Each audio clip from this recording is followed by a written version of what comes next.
Let's get started with the code. First, let me show you the setup. Here, I'm handling all the server-side requests, and here, all the front-end code will be there. So, first, to set the React code, I've used Byte here. For you to be able to do that, you have to search Byte React, and you'll find this page. Then you have to scroll down a little bit, and then you'll find these 3 commands. You can use either of them. Let's say I use them here, and paste it. Okay.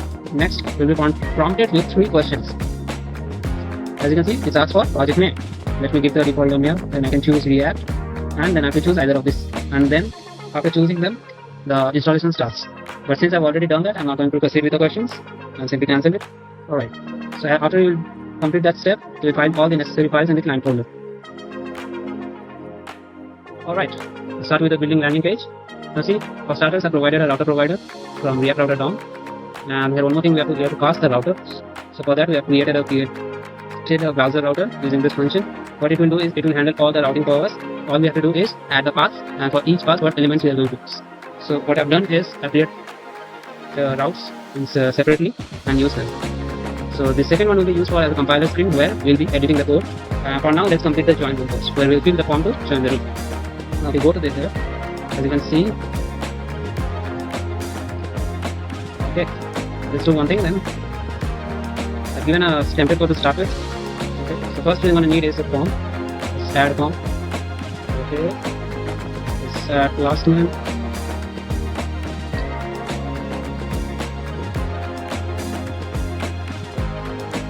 One more thing I need to add is one submit and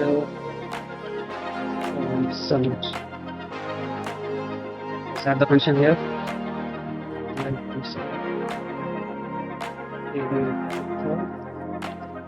Right. Now I've added the function. Let's add the fields here. First I'm going to add the paragraph. And here I'm going to write this. Post your invitation. And below. Next, here what I'm going to do is I'm going to add 2 divs. Each will be consisting of one input field. See in a minute why I'm adding this wrapper. Okay, next, now that I've done that, let's finish it with adding the button. Alright, let's give the class name sound box button. Okay, now it looks somewhat that structure is done. Now it's time to add the styles. The first thing we're going to do is keep the remaining class names. Okay.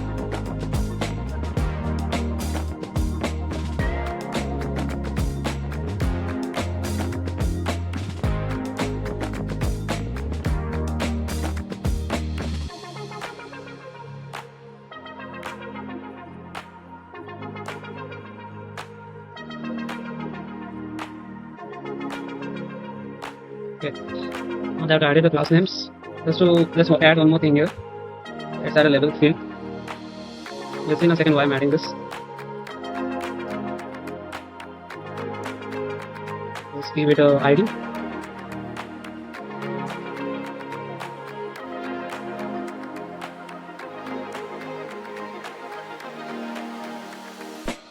Let's give this an ID to refer for room ID. Alright, let's add it here. Now, what I'm going to do is, now this label will be serving as a warning if we don't fill the input fields correctly. So, let's give it a, okay, I'll fill it later. Let's first copy it and paste it in.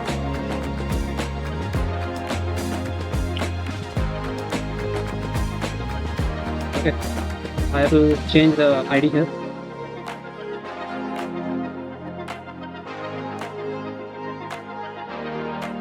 Right, there's a bug. I've added a extra D there. Alright, now it's looking somewhat complete, but still it's not done yet. All we have to do is add the styles. Alright, so let's start with adding the style for the form.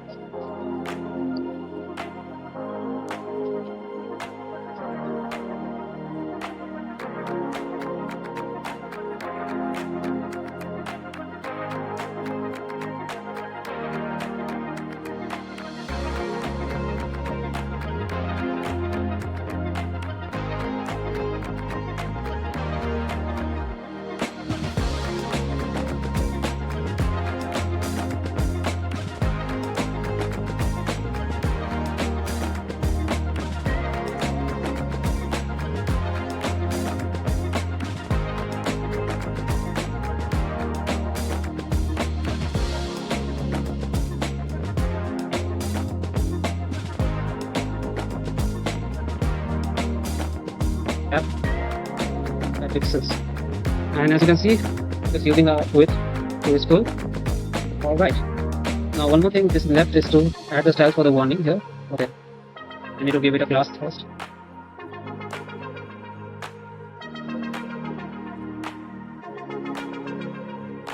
For that, let's add a state for the input field here.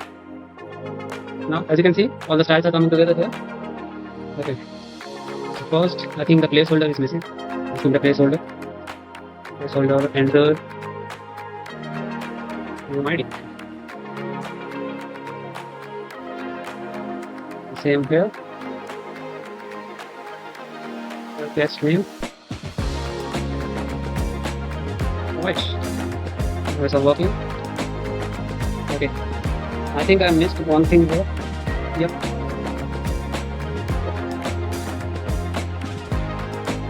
I need a p tag here. We'll see in a second. And I'm gonna right here.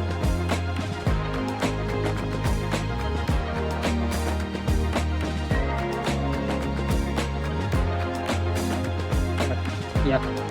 So in case we don't have a room ID, we need to create, right? So this is where it will come to use. Now let's make this span clickable. So when on click, so there will be a function trigger which will create the room ID. Okay, let's name the function above.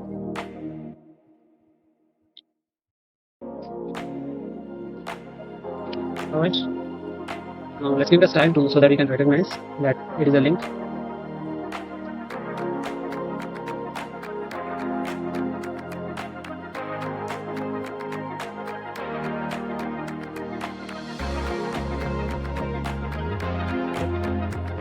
By giving it underline, and one more thing, let's make a cursor as pointer when it hovers over there. And yeah, see? So now whenever I click, this create room ID function will be triggered, which will create the room and fill the field. But we'll focus on that later.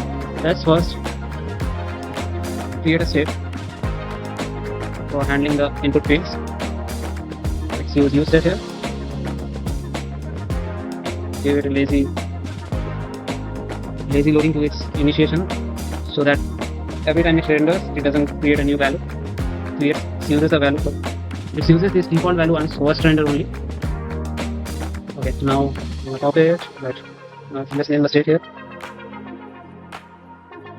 Okay, now that you've given the states, let's add it to the fields.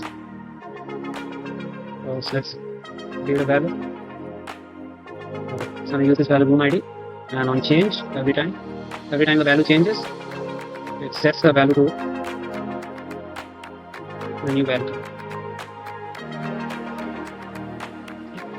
The use of this is so that we can control the values of the field, and we're going to use that value later, as you can see in other purposes as well.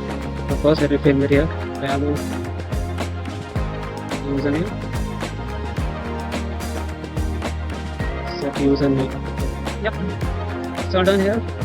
Okay, yeah, so all I'm going to do is use the state variables to show the warnings. Yeah.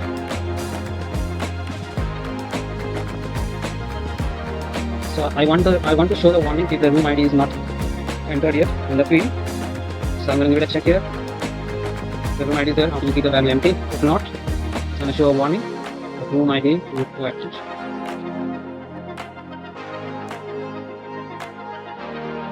Let's check if it's working or not. Yep. Now when it's empty, it's showing. Yeah, now it's working perfectly. Now we have done it. I think we have done building the UI for the page. Now all we have left to do is add the functionality. Alright. So next what we want to do is create a room ID. And for creating room ID every time, we are going to generate a random unique IDs. And for that, let's move on to the next phase. Before that, let's remove this app.css because I'm not going to need it. And one more change I'm going to do in CSS here in index is this. I'm going to get rid of unwanted margins. Paddings. Just to make sure you don't get any unwanted design bugs when we switch screens or when we reduce the sizes. So make sure the design is consistent across all sizes. And here I'm going to add for code because later we're going to write the code, right? So use the source code one.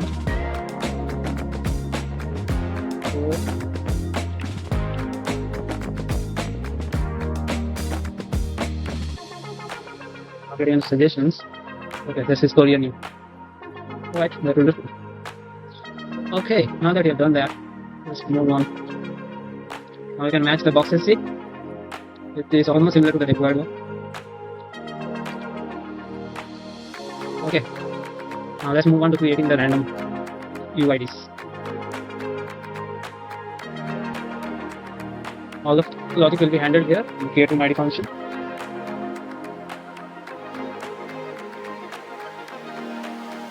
But before writing any functions, I'm going to import some packages that I'm going to use here.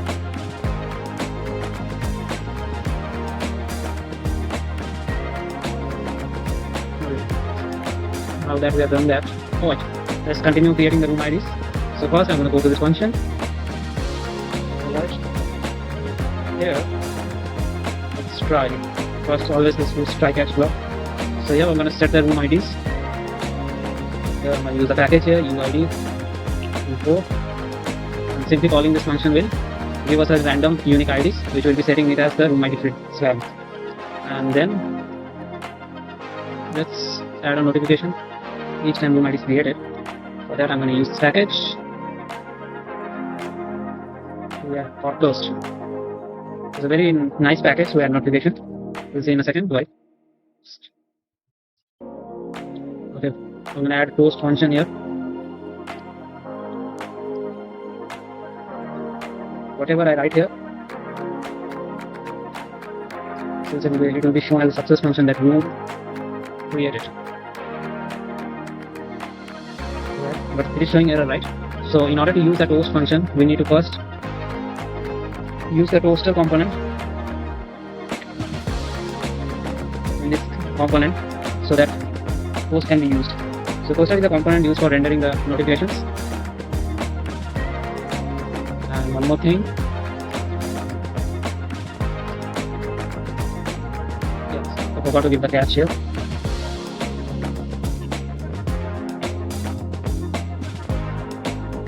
In case we catch any error as exception, we want to console log it for now. Okay, now let's test it out. So what happens when someone clicks on it? Create room ID is triggered, and first we're going to set a room ID by calling this function. What it's going to do is give us a random generated unique ID, and after it's done, we send a success function to the toast so that the toaster below here shows us the notification. Let's test it out. Create room ID, see, set field, we get the notification. Isn't it nice? Now that we have done that, we also need to check that someone doesn't enter the wrong format ID. Let's say someone can enter this 1 to 3, still can join the room because there is no check for that. So to add the check here, what I'm going to do is, but before that, let's make the button as type submit. Right. Submit is going to handle the form submit. So each time we click here join button, so the form is submitted and we'll get the values here. But what I'm going to do here is, here, I'm going to check here validate. Validate is a function imported from UID to check whether it's the correct UID form or not. Alright, now what I'm going to do here is use that was to show an error in case if it does not match the format. So incorrect. Alright, it's written there. And if there is no error, then in that case I want the username. If there is no error, I want the users to navigate to the compiler screen. But before that, I'm also going to check if the username field is also filled down. So at first here I'm checking the room ID field, and next I'm going to check the username. Now to navigate to different page, I'm going to use the navigate function. So if we can use here, use navigate hook.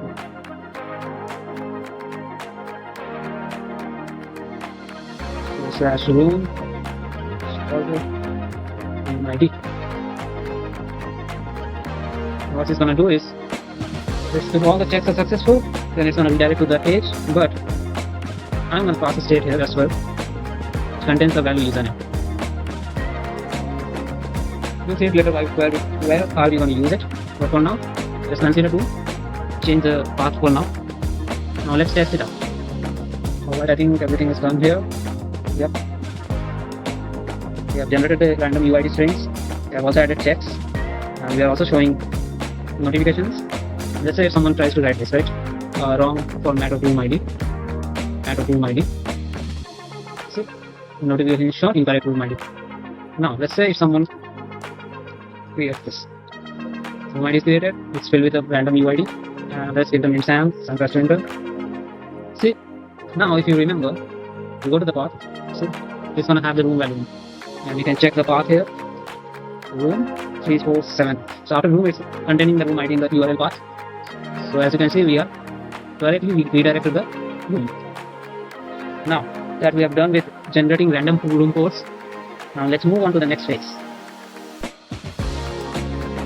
Now here we'll be building the compiler screen where we'll be writing all the codes, and this is where the most important features of this app is present. Now, not wasting any time anymore, let's start with creating the structure first. So let's first create the HTML structure for it, and then we'll do the styling. So next, we're going to use the React editor for code editing here. But before that, let's add the structure here. Let's give it a new class name of the room, the styling, and yep, okay. Let's add another div, and this is going to be the root sidebar for us. Volume mouse is going to contain all the other options like copying, leaving the room, or changing languages, etc. Right. So sidebar, and another part will be here, the compiler part.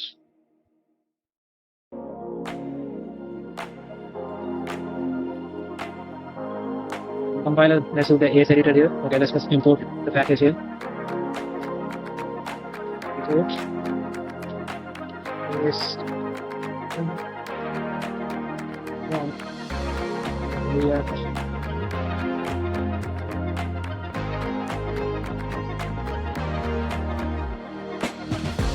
Alright, now that imported that, let's use the editor. AS editor.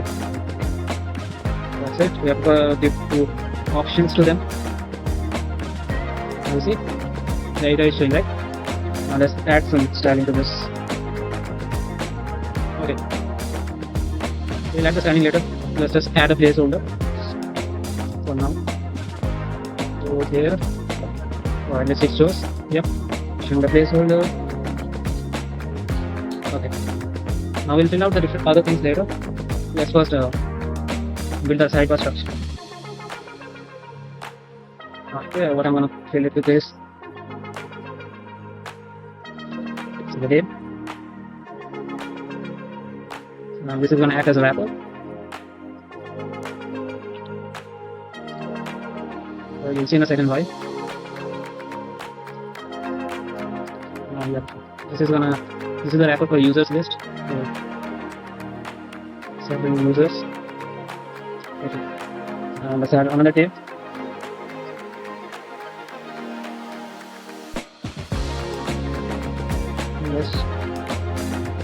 For the language, but yeah, before adding the language, let's add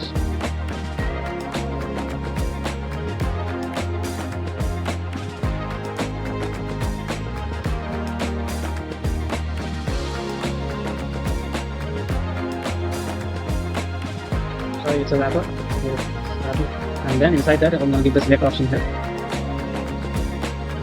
Okay, this is the class name. Language field. Right. That looks good. Let's put it in value. Alright. Slowly coming on this. Okay. As you can see, this is the select field. It's gonna have all the options for selecting language. Alright. I'm gonna fill the options part later. Let's add the other structures here. What is this one contain?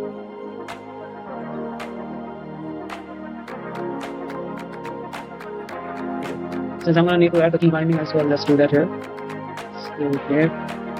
This is the same as I've used for language field wrapper.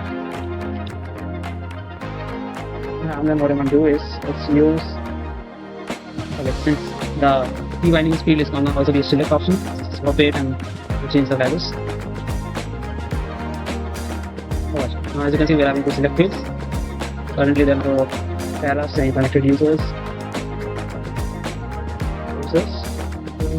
and underneath let's give it a div. So the class name room sidebar users.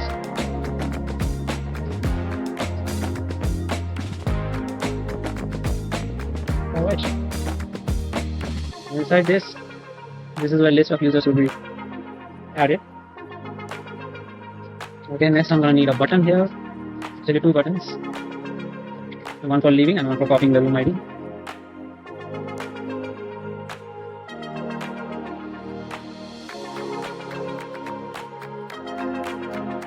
Okay, I think we have created the structure.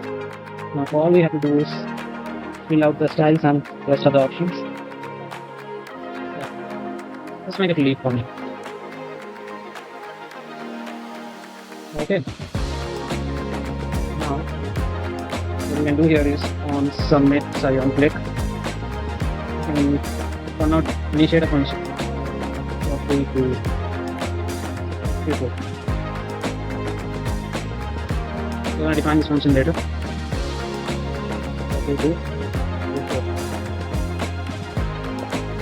Alright, now that we created the structures, we'll start with the style.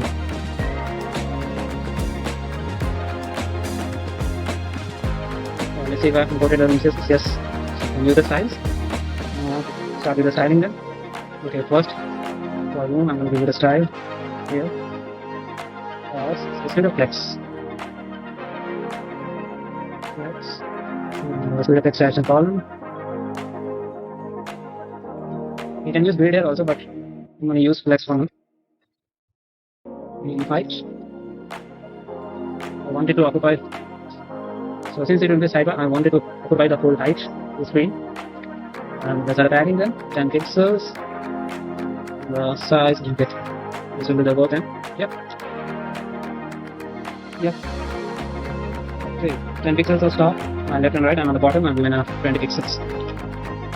Okay, but still there's a lot to be done. Continue.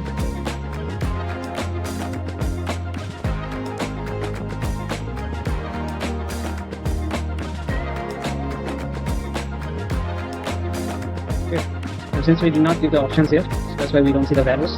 So let's now first complete the styles. For the room 4 editor. Okay. But let's first give it a class name first. Editor.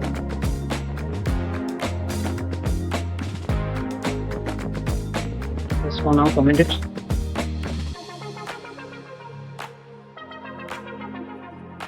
Okay. Let's do sidebar. Besides sidebar, copy the room first over. So let me see whether I've given a class name or not. Oh. As you can see, I'm not given a class name. Let's give it a class name. Room sidebar.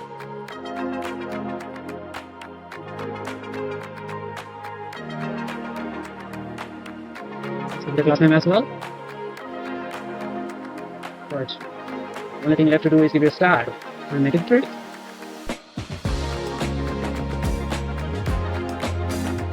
know what? Let's do this. Let's make it as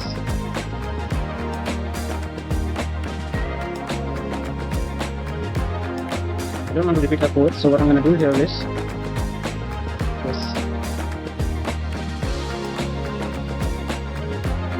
in a second what's the benefit of doing that. The room side button will be having the default style for room side button, and for copy button I'm going to only add those particular changes that we needed. Alright, see, now it applies to both. Let's frame that.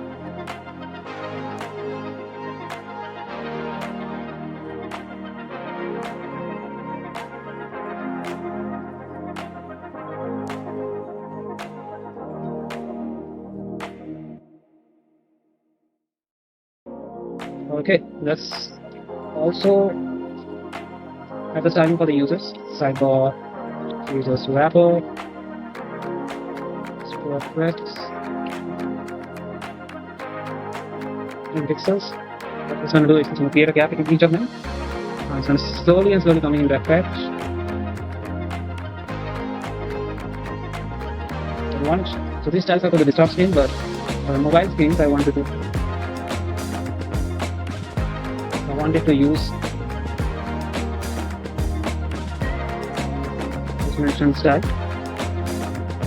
Direction row. For mobile screens, I want it to row.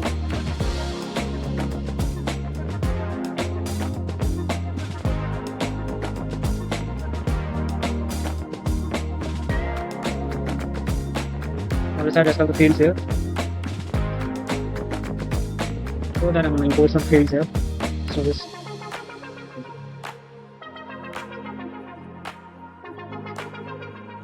So these are the AS fields that we're going to use. So since we are supporting different languages, so we have to import them as well. So in order to use them. So what I'm going to do.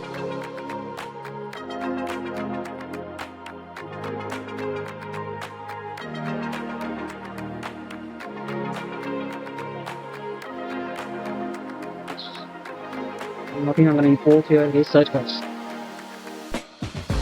So it's similar to how we do in VS Code, the search box. So this search box will be available in the case editor as well. Now that import the necessary packages, now let's use it here. First, in order to use it, we can say like this: AI mode. Let's say you give it a JavaScript. We'll see. Showing JavaScript. Go to console log. Okay, I need to reload it. Okay, I'm not added the theme. So let's add the theme here. If it changes, that means the changes are in effect. Yeah, it's working. See? So that class. Yep.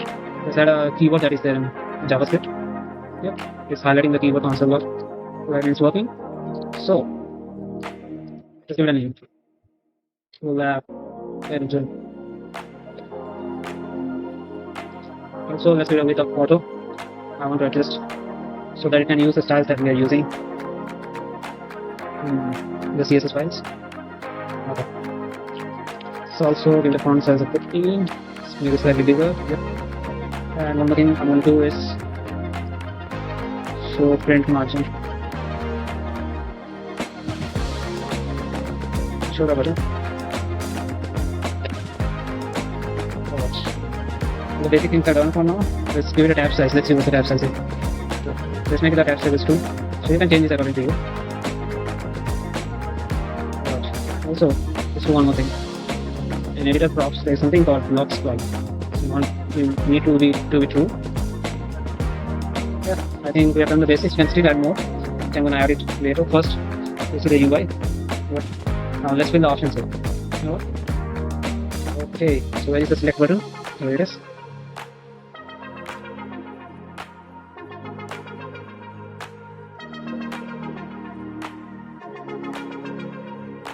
So option. Okay. So we're going to give it options, but let's make it a dynamic, right? So initially we can do this JavaScript. See whether it's working or not. Yep, it's working. Now, but we don't want to give a list of options manually, so we want to keep it as dynamic. So what I'm going to do is let's make an array.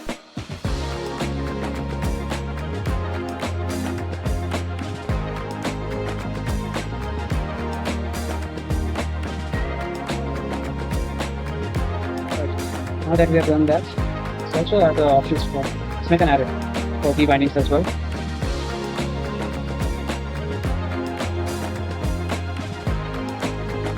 Let's map it out. Okay, let's do it like this. Let's say language is available dot map each language. I'm going to return an option tag.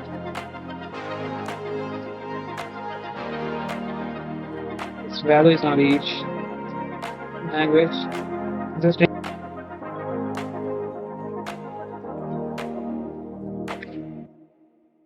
okay, that will be enough for now. Yeah, one more thing. Since we are using React, we need to add a key. Use each language string as a key value so that React can distinguish each of them. Alright. Now that we have done that, let's see if it's there. Yeah, see? all the options set. Let's do the same for this. Let's do the same here as well. What I'm gonna do is let's copy this. Let's paste it. Just change the array so the things are same.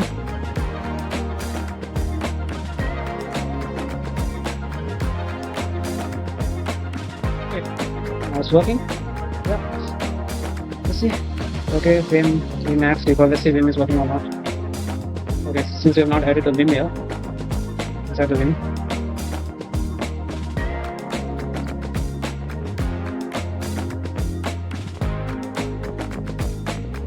Right, let's then add the key binding first to use the Vim or Emacs. So to do that, what I'm going to do here is this.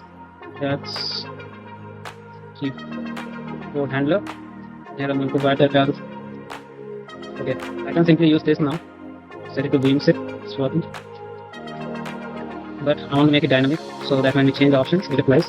To do that, we need to set the state first. Right. Just use it. Okay, now I'm going to do this. Oh, lazy initialization. Okay, one more thing I'm going to add here to this is undefined, because in order to use an undefault, you need to keep it undefined.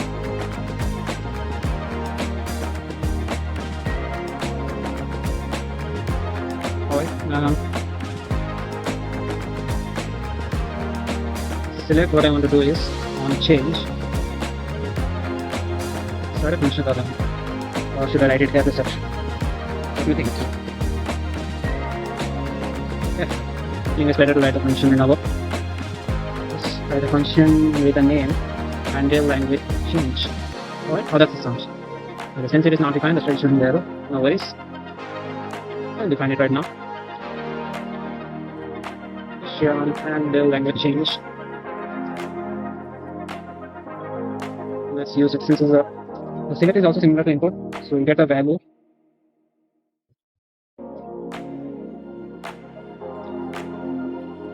We get a value by using this set target or value. Right, and not only that. Okay, let's keep it like this for now.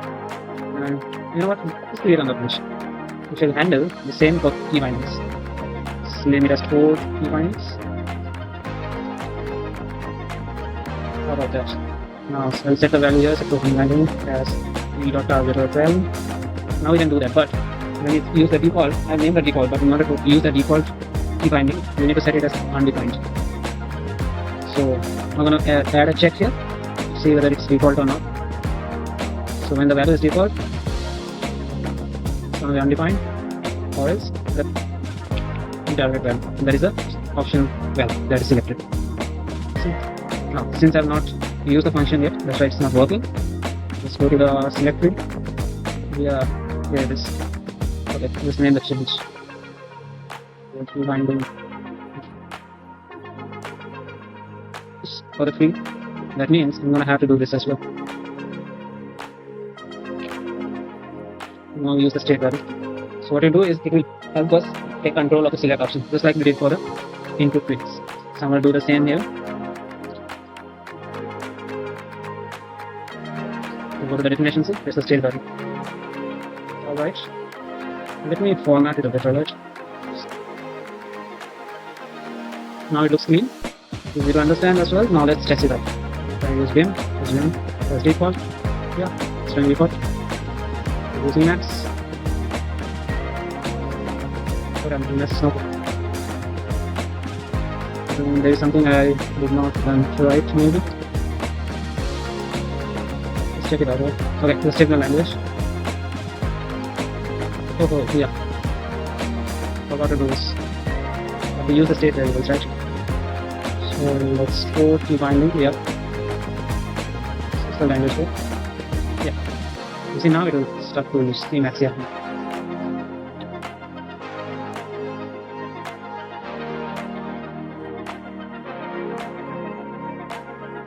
I change it to Vim. Yeah. Yeah, that's what it. Let's check if the language support is there or not. Let's see Python.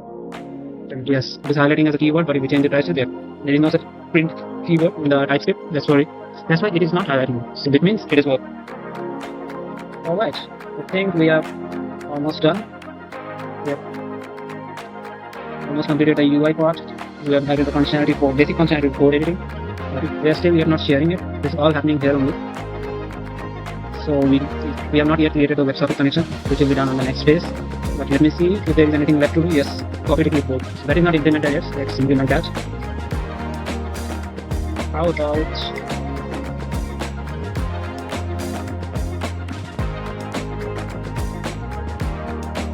so to copy the value to the clipboard, what you need to do is this: navigator dot clipboard write text. This navigator function is provided with a window object. Let's write the text to the clipboard. Send the text here. Let's pass the text value through this as an argument. Alright. Now let's do one more thing. Alright. It is a try catch to block it. We should be able to catch the error if there is any, or maybe there may be an exception. Yeah, there's console error in case we have an exception. Why did you use something? Why did you use a toaster?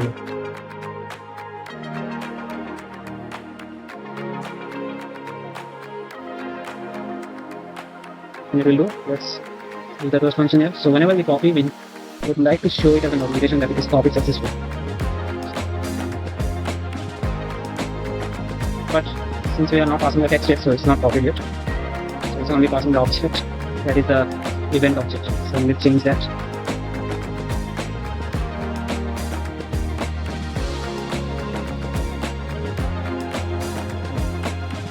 Set the room ID. So you want to use is use the use params.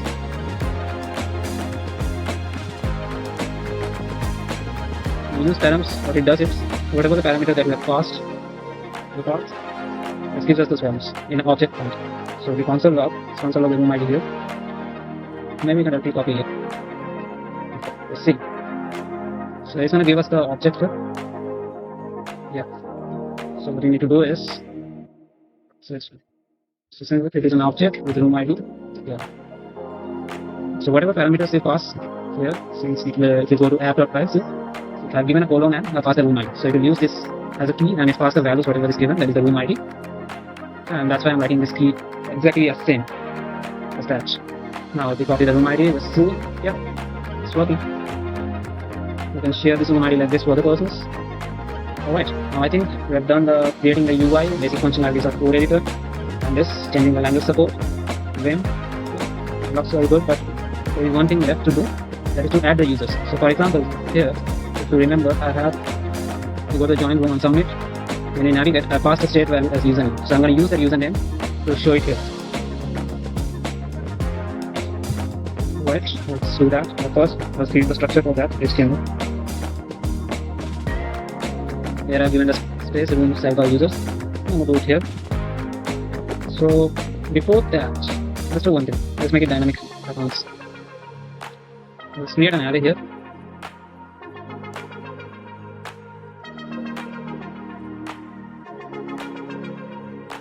Alright, let's add the structure.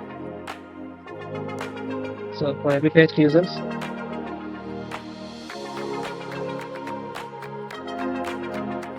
let's do it as a map.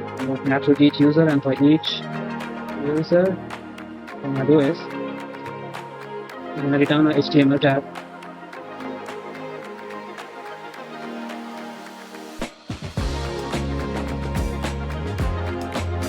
So I'm using here camel casing for naming the style class names.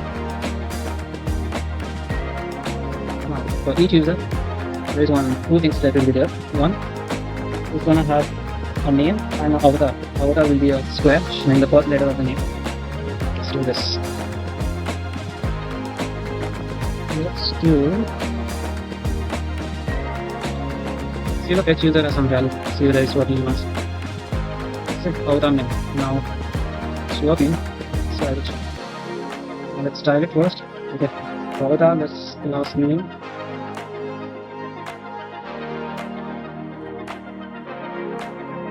Right. Now that we are given the class names. Here. Each user. So since it will be going to a string, so I'm going to pass that, and this. I'm gonna do something like this. Since I'm gonna use only the first two letters, each a slice. Since it is string, let's do 0 to 2. So it's gonna use first two letters. And I'm also gonna do is to uppercase. So I'm gonna make it capital letters. Okay, I think we're done here. Now to check it out whether it's working or not, we can give a static value for say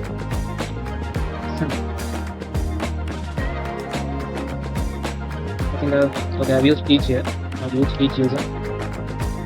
It should work. Yeah, it's working. Now all you have to do is add the styling here and then we'll be done.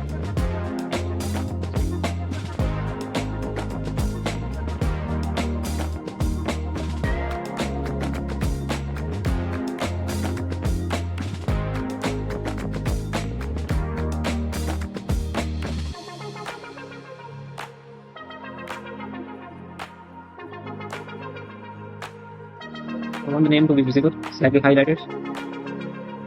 Okay. See, it's working. Now, you can either give it the color manually, same for each user, or like this. You can do that, or I have something better. Let's do this. Let's make it something interesting, right? Let's distinguish each users with a background color. What I'm going to do is this.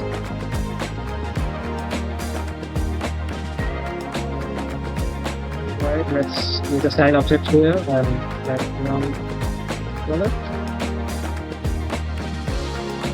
Let's write a function for randomly generating. I will not say random, but it will be according to the name. So it will generate a color according to the name of the user. To do that, let's do something like this. Randomly generate random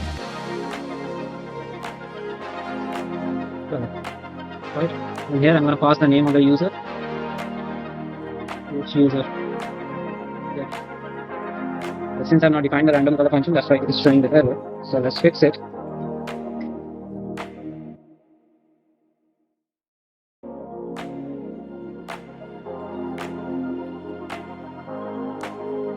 I'm going to have the user. Okay, it's already a username state variable is there, so I don't want to confuse ourselves, so let me name it as user.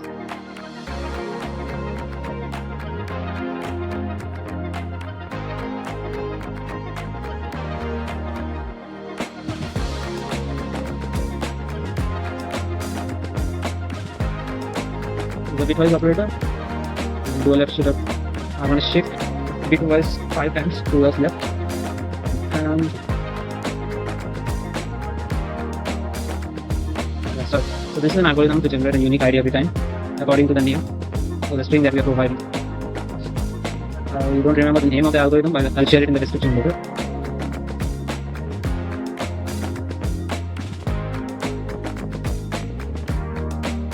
Alright, so here what we're doing is we are creating a hash. I'm going to use that hash to create the export color for each user. Now let's continue.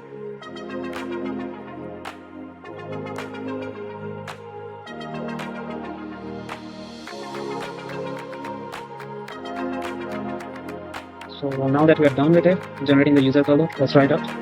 Okay, I might have used Y here a bit since I'm doing this.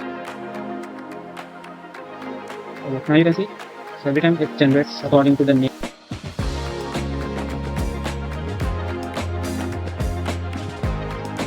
Now all we need to implement is this leaf function and other socket functions. So for that we have to first write a backend for that. So now let's move on to the next phase. Alright, now let's start making a backend server where we create a WebSocket server and all the clients in the same room are going to listen to the same server and communicate the code data through the server. So let's say for example the user writes here, so this data gets transferred to the backend server and it emits this data back to all the users that are present in the room. This is how going to things work, and the same thing is going to happen for this language. So whenever I change any language, this data is going to go to the backend server, and then backend server is going to emit back the same data to all the user present in the room. Now to do that, you need to first write the code for server here. So as you can see, I'm opened the server folder and I'm in the server file. So I've done the basic template code here. I've initialized the app from Express and I've created a HTTP server. I'm also using post module as a middleware to allow any allow any servers from other domains to connect with the server. Alright. Now let's run the server. So as you can see, I'm already running the server. So in order to run the server, you need to run this command here, npm run server plus here in package.json I'm using node1 to initiate the server in server. So what node1 does is whenever you make any changes in this file, server file, it's going to restart the server. So you don't have to, if you use the start command, you have to every time do this thing on your own. But when you use the node1, this thing handles these things. So now that we have understood this part, now let's move on and start creating a WebSocket server. Now in order to do that, what I'm going to do first is I'm going to create a IO input of the server, and the server is coming from the socket module. This helps create a WebSocket server.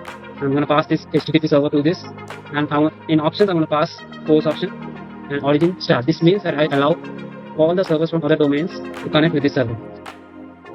And next I'm going to define what happens whenever someone tries to connect to the server. And next, before that, we should also mention the methods.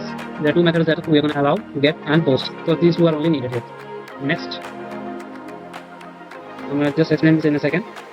Here, so whenever we listen to on connection, we can pass a callback function, which is going to define what's going to happen if someone tries to connect to the server.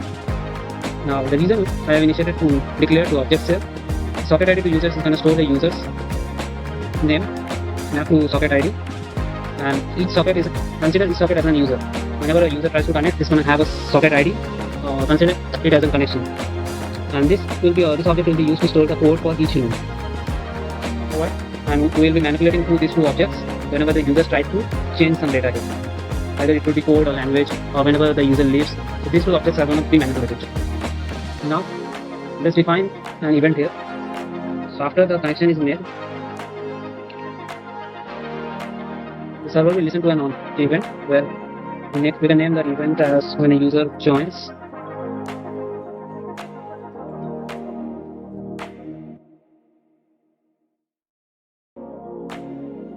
So whenever the user tries to use the socket.emit and use the same channel to emit a message to this channel, so here server is going to listen on this channel and listen for the data that is sent from the client. Now we can define in this argument what the client is going to send, and we can use this data as we need. Now the first thing here we're going to do is this.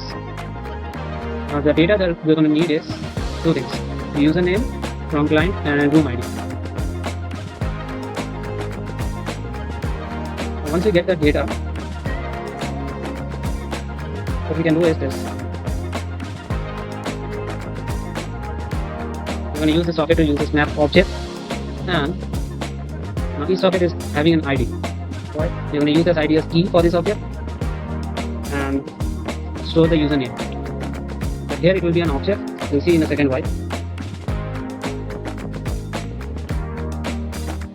The socket objects are going to join the room. So they turn on the room with the room ID that is sent from the client. So these two operations that will be performed here. And here the join function helps. It is a predefined function from socket module which helps us join the room. So we just have to mention the room ID here. Now let's say the room ID is not created. So what it will do then, at that moment it will create the room and it will join that room. And if it is already room ID already exists, then it will simply join the room. And I created a socket wrapper here. And you'll see later how I'm going to use it. I'm going to use it as a wrapper component to wrap the room component. Now let me show you what's going to be there in the socket wrapper.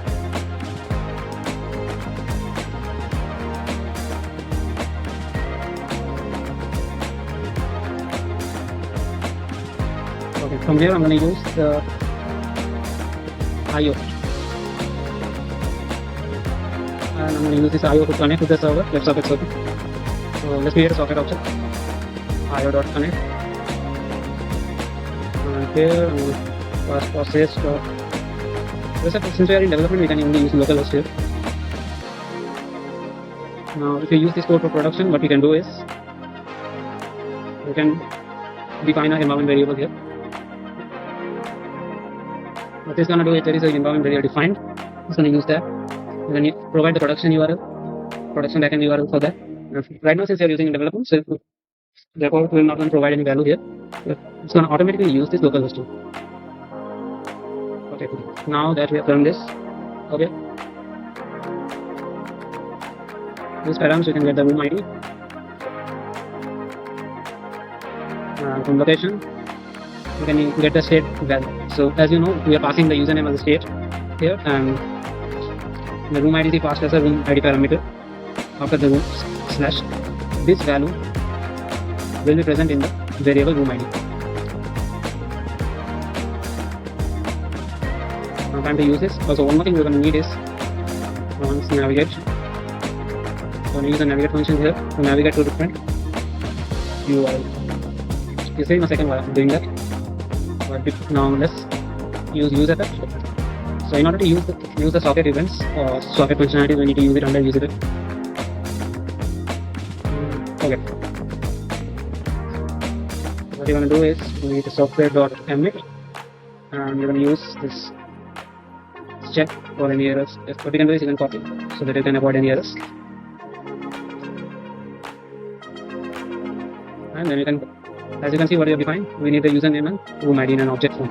So we're going to do the same here and pass an object which is room ID and username. This is the room ID we are getting for the parameter use params. We're going to get the username from location. So if we do this location was state dot username. Now we can also check this.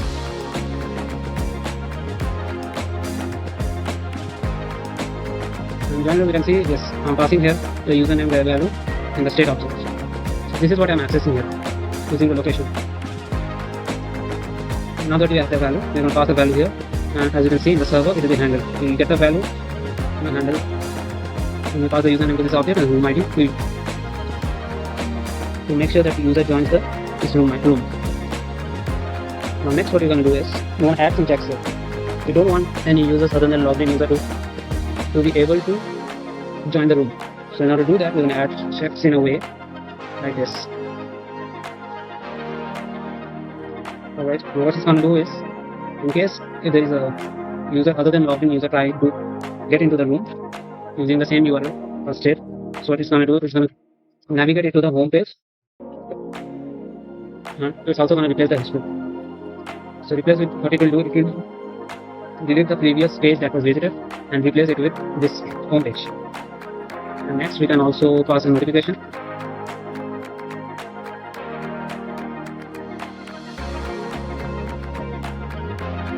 Alright, now let's add the checks here.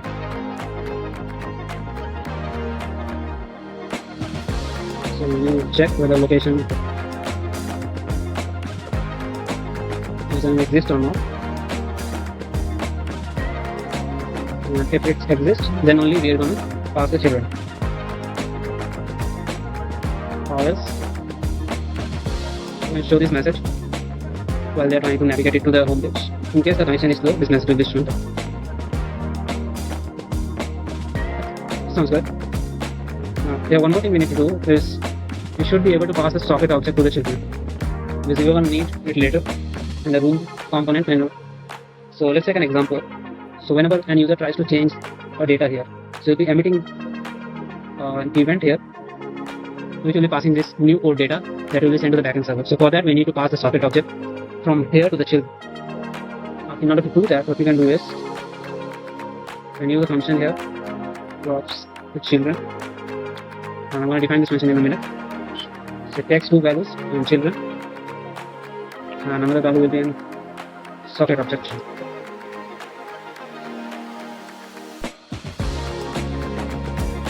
I'm going to define this function outside. Add drops the children, and as you know there are two arguments right now. It is passed and children and drops. The drops is having the object with the data socket here. We're going to add and check here. Array drops is array. And check if the children is array. If there are multiple children passed, or if not, we simply return children.map for each child element and add a prop to that. Now let's put it in a function. Let's say put it as this. We're going to define it after we define this function.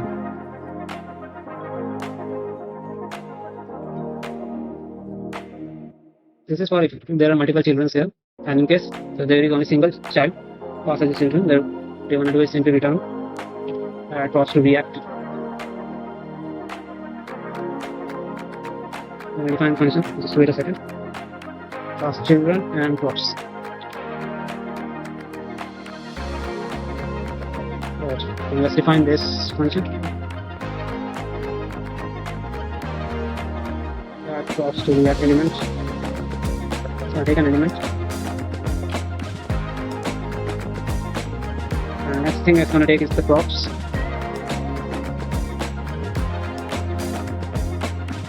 So check here, React, valid element. I'm going to check if it's a valid React element. In order to do that, we need to pass the element, and then if it is true, then I'm going to simply clone that React.clone element.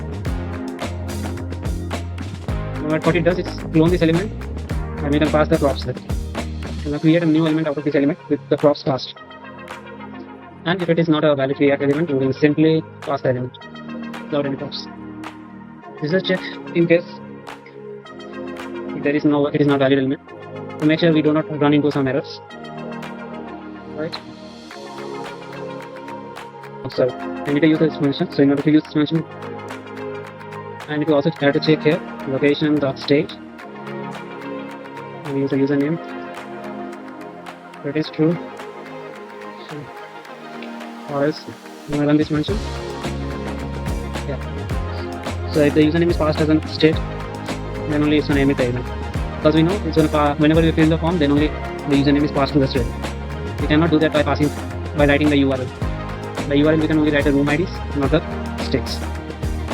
So this way you can help prevent them unauthorized users to enter the room.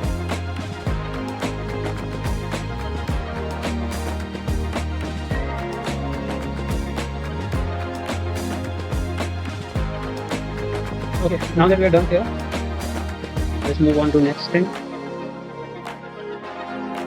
Now next will be we have to wrap the room component to the socket wrapper. For that, what we're going to do is we're going to open this. We're going to open the app component, and we're going to simply do this socket wrapper is imported as well.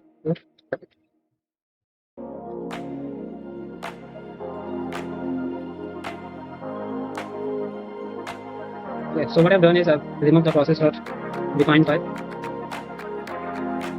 Okay, so I made some changes here. I had to import React here as it was showing error. And second, what I have to do is I have removed this environment paper since we're not going to use it.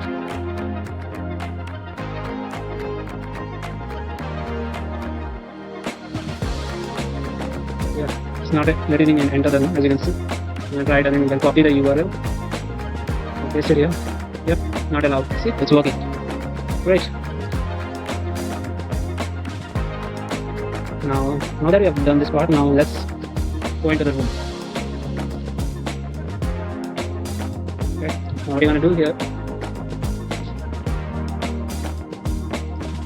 so this when user joins this work, we can even console log this if it's working or not.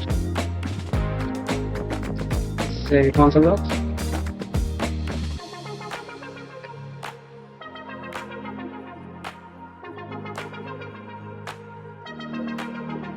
I will refresh also. See, and the reason it is shown 2 times because it is running in strict mode right now, and in strict mode what happens is React runs it 2 times. React mounts the component 2 times to prevent any side effects, prevent any error due to side effects. So it checks that. So that's it. But when we run it in production, it's not going to happen twice. It's only going to mount once. And we can even do that if we go to see. We remove the React strict mode, and if you only provide app, you'll see it provided only once. See? That's the magic. For now, let's use the strict mode. Now, what strict mode does is it helps us identify the it gives us warning and errors if there are, so that we can solve it.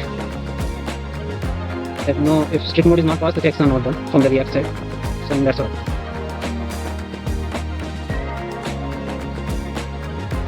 Okay.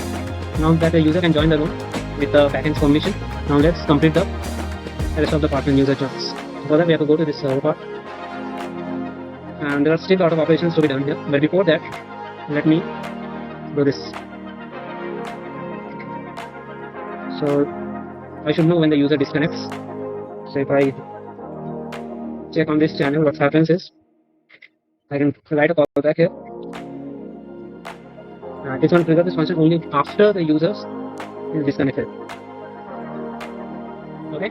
Similarly, disconnect is also is a keyword like connection, but this sentence is according to our choice. We can write any channel, but we cannot use the reserve keyword for other than what is it meant to be. For example, we cannot use disconnect for transferring information from client to server or server to client. So there are other few keywords as well. You will see in a second. Also, before disconnecting, I need to check some values. So what I will do is there's an event called disconnecting.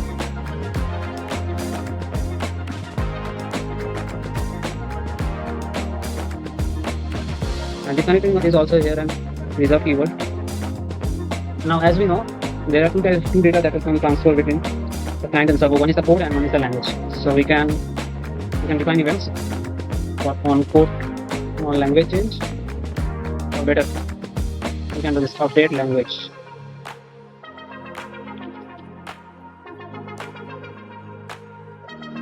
And similarly, I'm going to do the same for code, update code. As the name suggests, it's going to update the values of the objects here, the room ID object. And this room ID object is going to have two values for each room IDs. One will be users, and one will be code, and another will be language.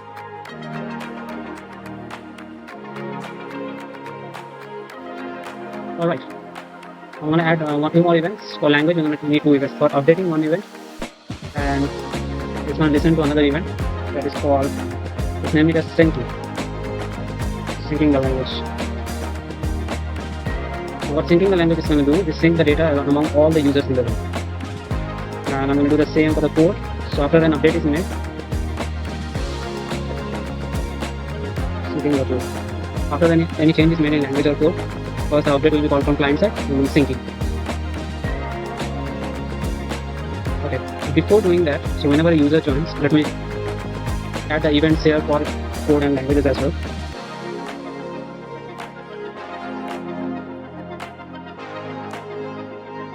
Now let's define the function here. We'll define it outside.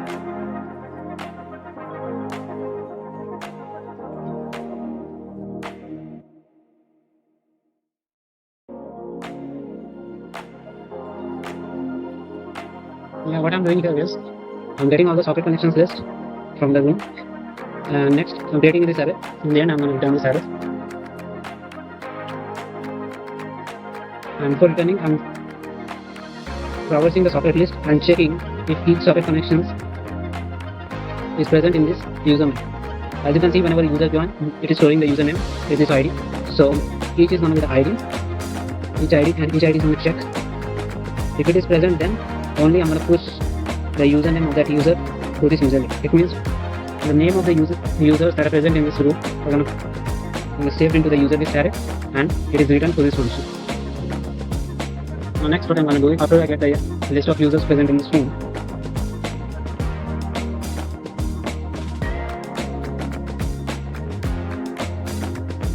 so I'm going to write two events for this user and for update, because you'll see in a second why.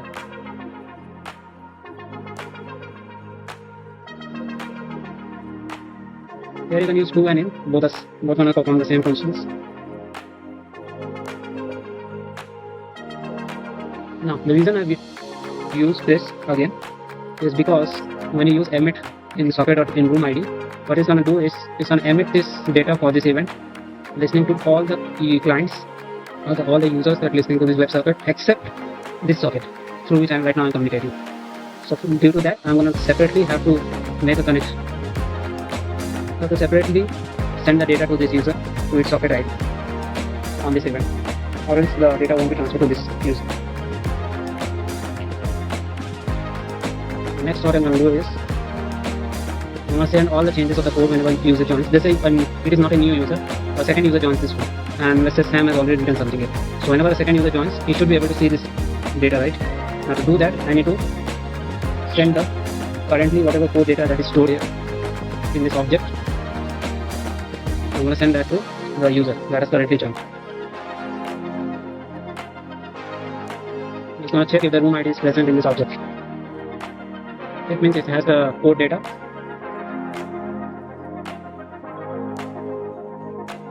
As you can see in the comment, I'm going to alert the users.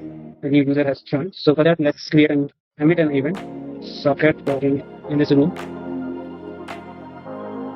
And mind that this room ID we are getting from this whenever user joins. So as you can see, this room ID is used in different areas here.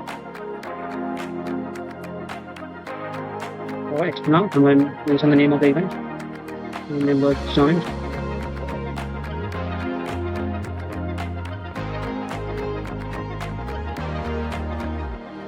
I'm going to pass the username of the new user that has joined. Okay, I think we are done here. Yep, we are done here. Except I need to fill with this. So, whenever the room ID exists in the code, it means that already some users have created this room. And to be sure, probably there would be a data that is present in this object, code data. So you're going to use the data and we're going to send that to the new user. So as you can see, we will do events for language and code. So for language, we can say on language change. And you can say language used. Pass this key and pass the value as room ID. Copy room ID. And I'm going to use the language used. You're going to see in a second how we are going to get the data. Because when we will be updating the language, we use this key very over here. And before that, let me finish that. Finish this. I'm going to do the same for code here. Let's copy this. I'm just going to change the event name here. And the key name. Okay. I'm going to change it here as well. I'm going to retrieve the code and language list if there is any. Okay. Now that you have finished this part when the user joins, let's finish this part as well.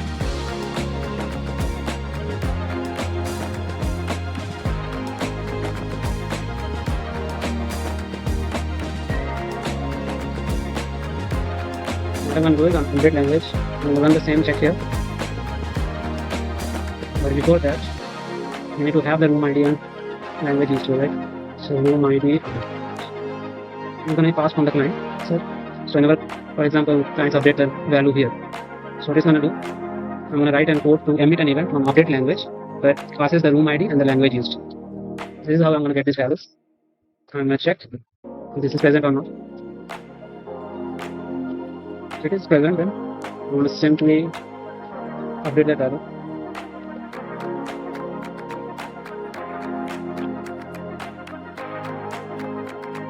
And if it is not present, then I'm going to do this.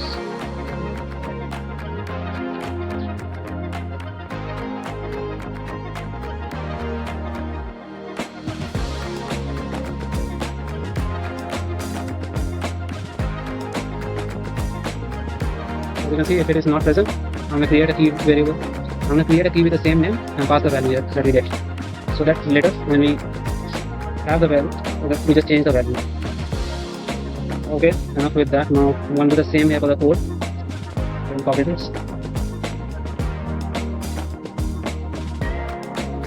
The only thing I'm going to change here is this key names.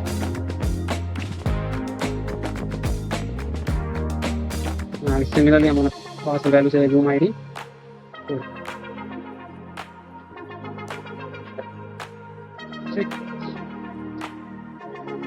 Okay. Let's define this also for syncing. So first, similarly check if room ID exists or not. If not, this means the room ID that is passed here in the argument will be a new room.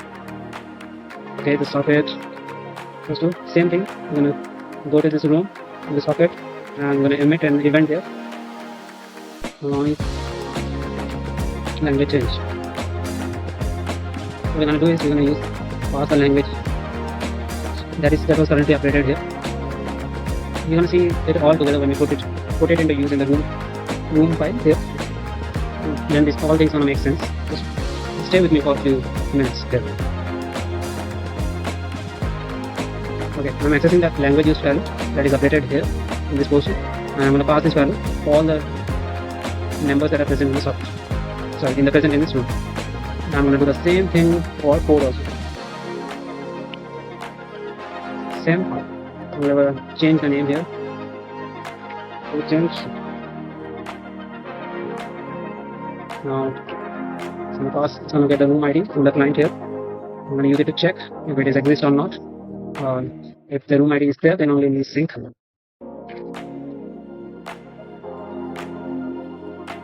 The aim of checking it here is whether the room ID exists or not. Because if it does not exist, then the value that we write here will be undefined. That's the sole purpose of checking it here.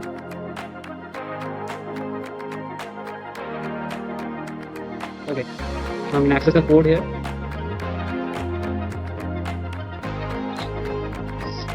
Okay. So here I'm doing the same thing in the room ID that is passed from client. I'm emitting an event that is code change. And here I'm passing the new code value that is updated.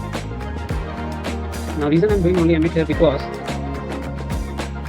so as you know, this emit functions in room ID is going to send to all the users except the socket.id through which it is communicating right now.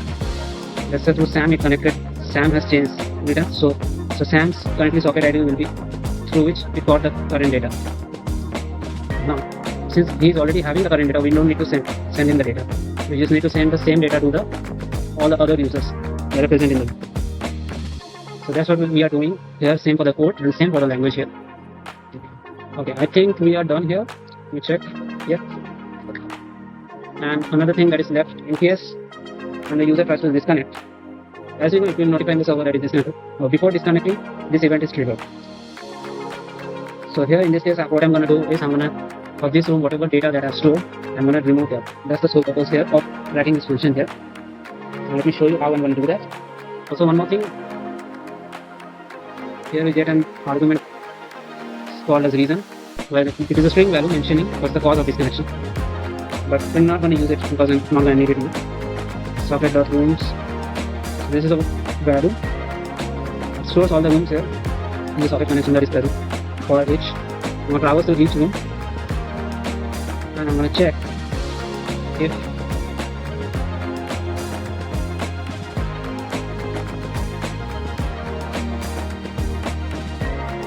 what I'm checking here if the room is already present in this room ID or not. If so, I'm going to update the users list and code map. That's all. But for that, I'm going to need two things as passed in argument. First, I'm going to need IO, socket, and I'm going to pass it each room. Here. Okay. If we go to this function, since it is not defined, we have to define this. It's going to handle all the operations here. So whenever someone leaves, we're going to update the list. Let's say that this user, the socket that is disconnecting. So you have this way we have the ID of this room and the each room. So whenever it disconnects, check whatever rooms are there, and we use this ID to leave this room. And we're going to do the same for all the rooms that are present in these conditions. Now let's just define this.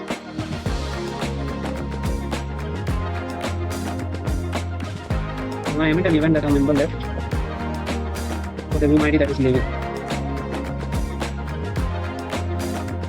In this event, I'm going to simply pass the username that is leaving. So as you know, we are storing the names of the users here. I'm going to pass the socket.id that we get from here, socket object. Okay. Now to do that, what you do is update this object. We'll go here. Now delete this object. Same we're going to do for the code as well. But first, before that, let us get the other users present in the same room.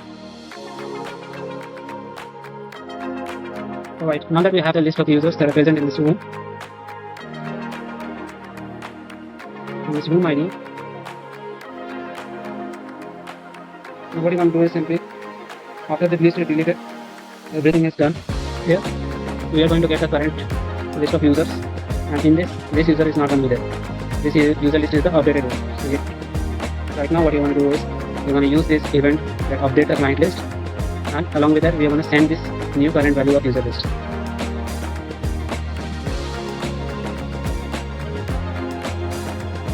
Right, now that you have updated the client list, you need to also check one more thing here.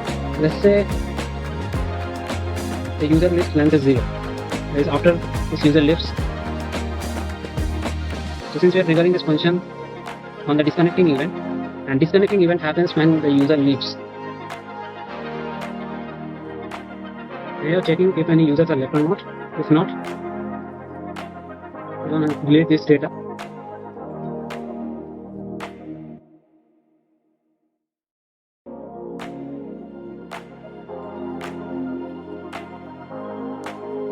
So each room ID has two values. It is going to have an object of having port and language used. So the both values will be deleted. Now that you have done here, first on connecting we have mentioned when a user joins. Next, when a user joins, we have sent an event of updating client list, and we are also checking if the room exists. If it is an existing room, so we're going to send the latest changes to the second users or the users after the first user joins. For them, they need to get the updated code, so the language is changed or the code, those things will be sent to the new user. And also notification will be sent to the room to the other users except this user. There's a new member as struct, and we are sending the name of the user, that is struct. These, as you can see, these are for updating the language and code. Next, there is a function for disconnecting. This is for checking the server when the user disconnects, and this is for performing operations just before disconnect.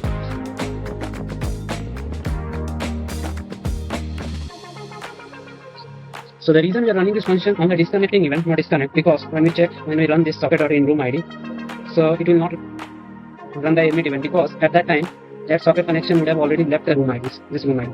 That's why you need to do it on the disconnecting, just before disconnect, since disconnect triggers before disconnect.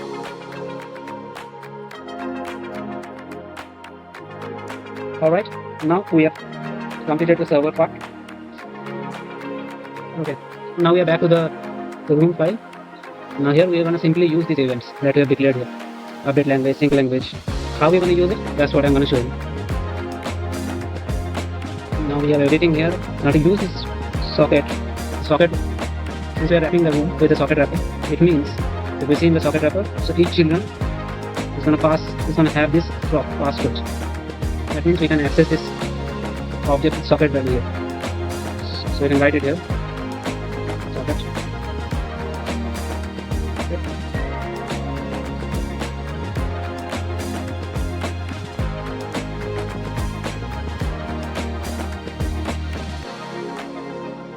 These are to prevent any warnings. Okay, and this is string value, so whenever the room ID changes, it's not triggered. I think we are done here.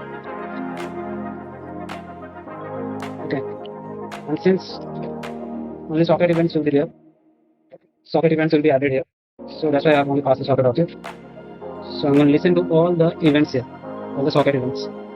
One event that we have described on the backend, that is updating client list, which returns us the users list. We can perform the functions here, operations here. Let's say I can update the state value, update the list value here. Okay, what's the name of the list? Fetch user, right? So then we can set the value here. Set fetch users. You can pass the value, and that's it. Similarly, we can do this for other things. Other thing, that is language and code. So to listen to the language changes, language change.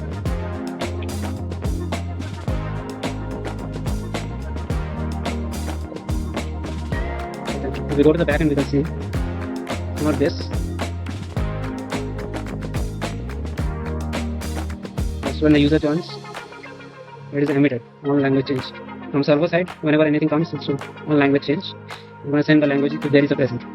If there is any language used value present, same for the code from code source. So these two, we're going to listen to these two events on the client side. Since we have already done for the update clients, this is done. This is also done. We'll do the same here for the code.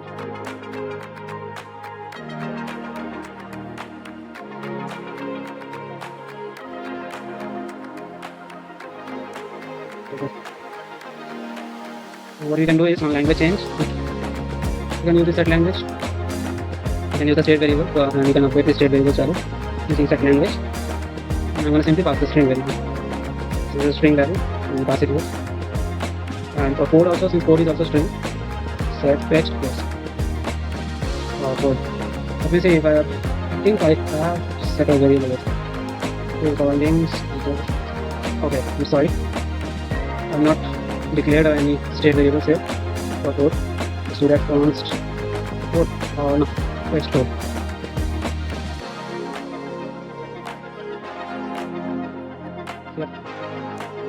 Now this value is controlled by this variable fetch code. Okay. Now if you make any changes here, the value will be updated here. So let's set fetch code, and then I pass the value. Right. Now let me check if it is named as code or something else. Just to be sure here.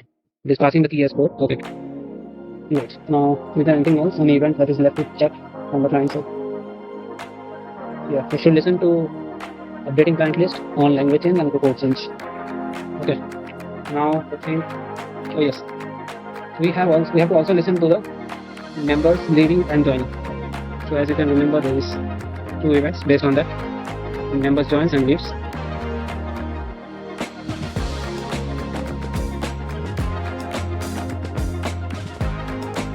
And in both cases, the usernames are sent.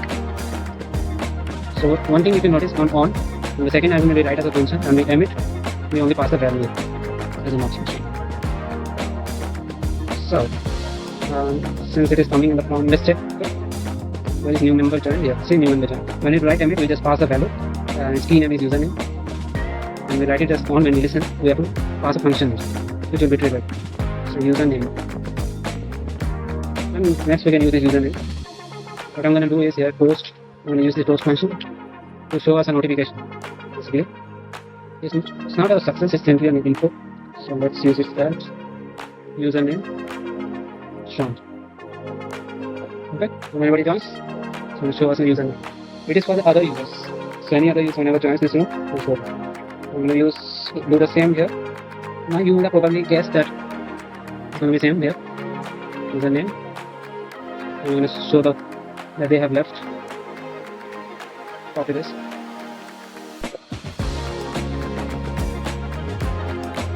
Okay. You can also check that if only username is passed or not. So the member left should be here when we are updating the user list in code map. Here on the top. We are saying that this member has left here, member left function. We're passing the username key. So it should be same. So here's the thing, it should be same as whatever key name that you have passed to. Alright. Now, I think we are done on the user tab. So you're listening to all the changes currently that are sent from backend to the frontend here. The next thing left is to do is to handle the events that are required. Let's say, for example, if you make any changes, this user makes any changes here in code. So it should emit an event that updates the code on the backend. Same should be done for the, and the same should be done for the language as well. As you can see, on change we are triggering this function. Now when this function is triggered, along with that, what I will do to send, we need to send these values, that is the current language value, to the backend, right? Now to do that, I'm going to socket.emit, to name the event, that is the update language. That is here. If you go to the backend, you can see the update language. Here, update language, sync language. We're going to use this too. And as you know, when we write emit, to this event, we need to pass the value as well. What is the value that we need to pass, right? So we go to the backend. For update language, we need room ID and language used. So let's pass it to room ID. You can see we are getting the room ID for fuse params here already. And next, we will pass language used. Guess what its value is going to be? This e.target.value. So whatever value we set here, we will pass it here as well. Now to sync, perform the sync function, we need to pass the room ID. And check it here in the backend. Let's check it, only room ID is passed. Now we are performing these two functions. We are emitting the two events, update and syncing, and we are passing these values. I'm going to do the same thing for code, but let me check. I think I have not provided on change function. Yes. So let's add an on change function. It's on code change. Okay. Let's define it. Since it is not defined, that's why it is showing the error. No problem.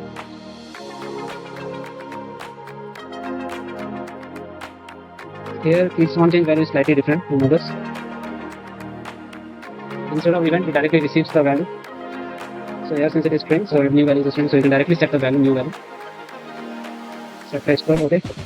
And similarly, as we have done in here for handle language, we're going to do the same thing. Socket.emit, we're going to emit two events, one for updating the code, and another will be for syncing it among other users in the loop. Okay. I'm going to pass an object. First will be room ID, under the code, new value. For it, this will be a room ID. You can check if we have passed the right arguments or not. Let's go to update code, right? Say room ID code. And for syncing the code, we're passing room ID. Here, room ID code. Alright. Now this is done. Now we are sending for any change I'm doing here. So I'll be able to see the changes here. Let's check if the changes are coming to the pattern, right? Let's console log this.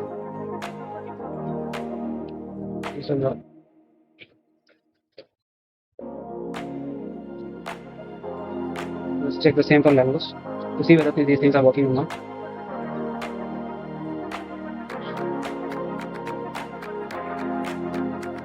Okay, and let's reload it. Okay, now let's say I do a code change. Say it is coming to the backend.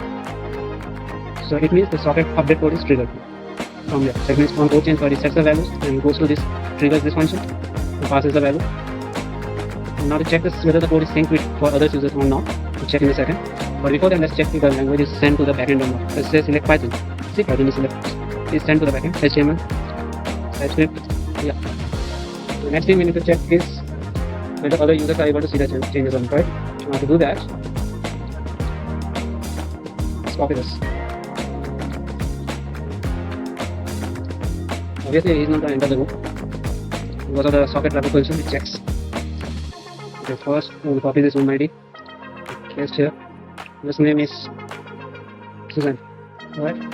Suzanne enters. See, Suzanne joined issue. Now, let's say if Suzanne is able to see the changes on Sam is right. Let's say I am Sam. Okay. Let's say if Suzanne is able to see the changes. See, it means the syncing also works. Now let's do the same thing with language. Let's change it to Golang. Here. Now Suzanne is also able to see the change here. Now let's, for example, let's say Suzanne changes the language to Java. Changes the name here. Alright. Now if you check in Sam's code editor, see the changes are synced. So this is what is syncing the language and syncing the code does. It emits the changes to the other members of the room. Okay. That means these two functions are working. Alright.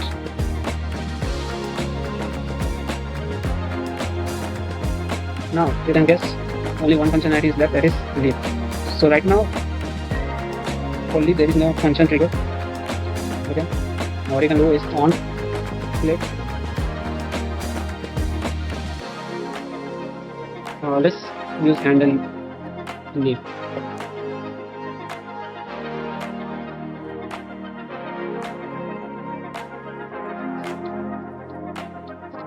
Okay, everything is fine. See. Also, you can check if someone refreshes, connects again. You can see the changes here. Okay, I just now realized that there was an error. I'm going to pass the username here.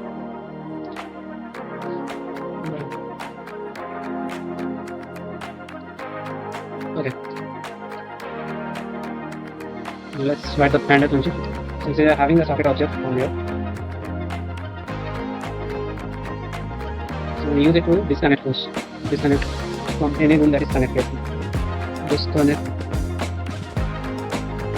So it is a reserved function which are used to disconnect, similar to socket reference. So I would have connect. Similarly, you are provided to disconnect first. So after using that, I am going to add a check here. So if we can console log the socket object, there is a property called connected. It's a boolean property. It says if it is socket is connected or not. So after it disconnects, I want to check if it is connected or not. If it is not connected, then I want to navigate it to the home page. And I'm also going to replace it in the history. So in history, it will be localhost this your room / the room ID. So I'm going to replace this history, this page with a home page. I don't want it to be present in the history. So that's why I have provided the replace option. So it replaces the last entry in the browser history. Next, I'm going to also update the state variable into object with the state that I passed while filling the joining room. Let's say if we open the join room. If we see here, we are passing a username value. It will be still present. So to remove that value, we are emptying this object state of. As in socket wrapper, you are using it to check whether it is connected or not. Alright.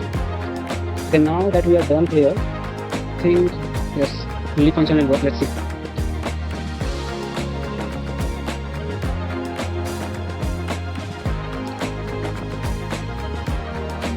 Just now I checked, since the navigate function that I'm using here is not defined, see, that's why it is after disconnecting, it is not sending it to the home page, sending the user to the home page.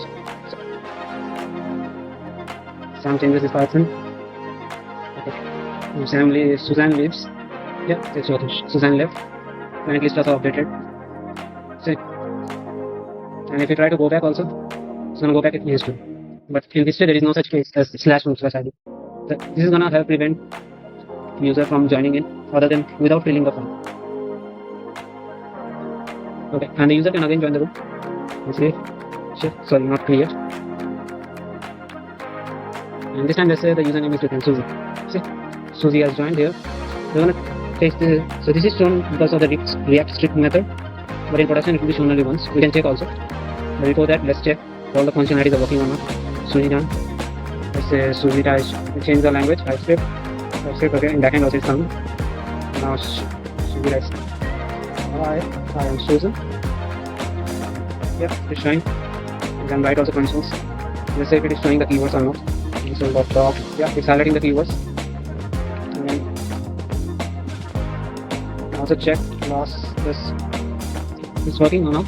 Now let's Susie decides to leave the room. It's left the room. This notification is also shown. Thank list is updated here. Alright. And if it tries to go back in history also, it won't be able to do that. Alright. It goes back to history, but it won't be this page. Alright. That is also working. So I think everything is done here. Yeah. Okay. So alright. Now let's take the same thing without strict method. Let's comment this. Okay. Now let's say here name is Ram. Okay, Ram enters the room. Alright, let's say Ram writes the code here. Class student.